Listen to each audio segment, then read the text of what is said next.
guys, how are we doing? It's Martin Cliffe here, and in this episode of My Guitars we are looking at my 2016 Gibson Les Paul Traditional in Iced Tea Burst, I think it is. It's a traditional T model.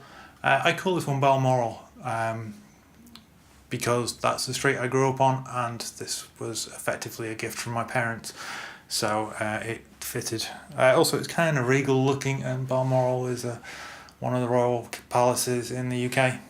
So it all kind of fitted.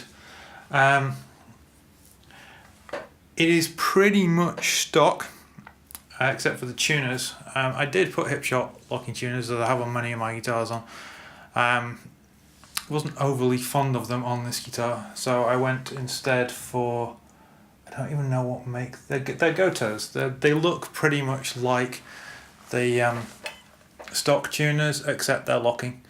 So they've just got the nut on the back. Other than that, they look identical, the same screw holes and everything. So that kind of made me feel a bit happier, because with a more traditional guitar like this, yeah, it was just a good thing. In terms of weight, because that's very important for Les Pauls, this comes in at 8.61 pounds or 3.9 kilograms, which is reasonably light without being too light for a solid. It's not a chambered, it's a traditional T. For a solid guitar, a solid Les Paul, that's a pretty good weight. Stock pickups, I don't know what they are, whatever the 2016 traditional came with. 57 classics? Don't know. Anyway, just going to run through the tones. It's got this weird Gibson 2-volume 2 tones thing. It's got this weird stop tailpiece and tunematic bridge thing. Never been a Gibson player, but no, it was a tone that I wanted, and this is such a beautiful example that I got from Anderton's in the UK. That, you know, it was definitely a great guitar to have. So bridge.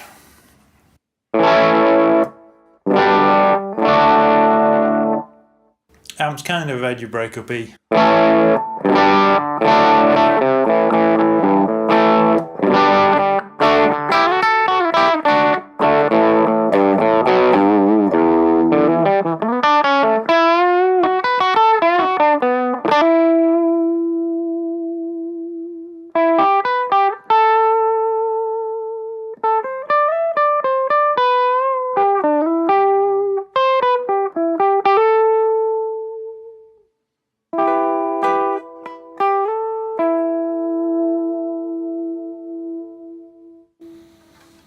No shortage of sustain, even on a pretty much clean tone. Middle, which is both pickups on together.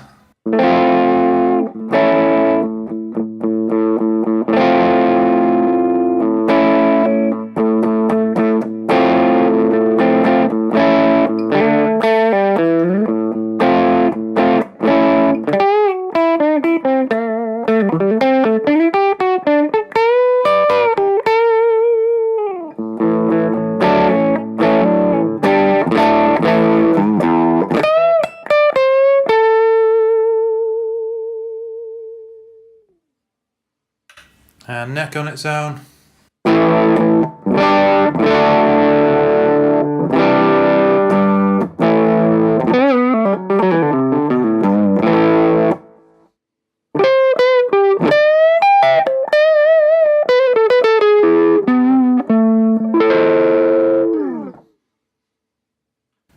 Kicking on some overdrive, using my Sheba drive.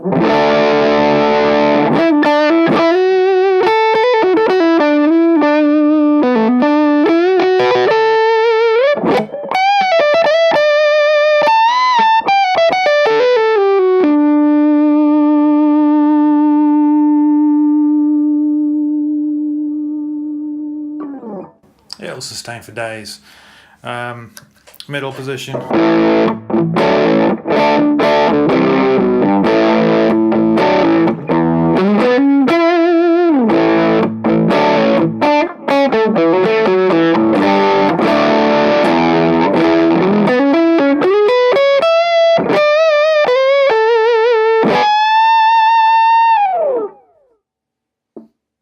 And bridge.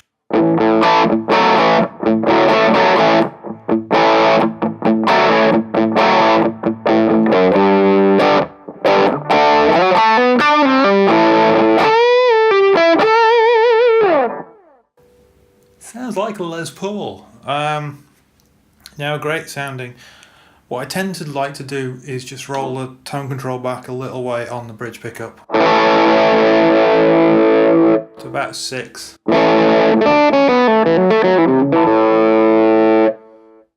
Just so it balances more with the neck.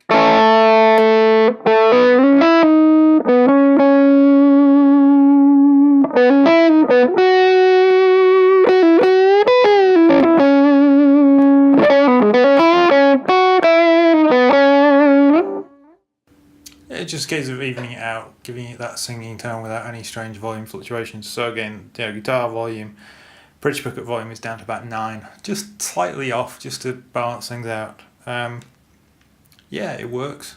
The other cool thing, of course, you can do with a Les Paul is the whole rolling back one volume control completely thing. So you've got the bridge pickup.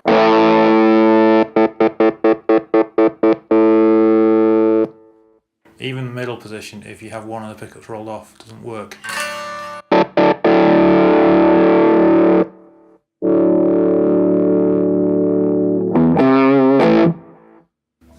So it was a thing that Eddie Van Halen exploited, various people have exploited.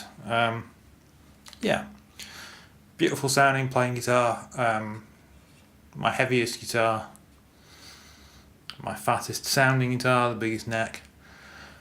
It's got my usual DSL strap, except because it's heavy guitar, I've got the 3-inch or 3.5-inch wide one rather than 2.5-inch wide. I've got strap locks on here. It's D'Addario's. It's NYXL 10-46. They need a change. It's not holding its tuning quite as well. At the moment, I'm not top wrapping the bridge, but the tailpiece rather. I'm going to try that next time I change strings, just to see what difference it makes, because I know that various people seem to say that that's a good thing, so I'll give it a go. Yeah, we can but experiment.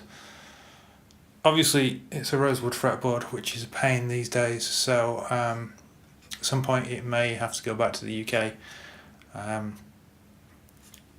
Yeah, it's just the whole sights thing is a complete pain in the butt.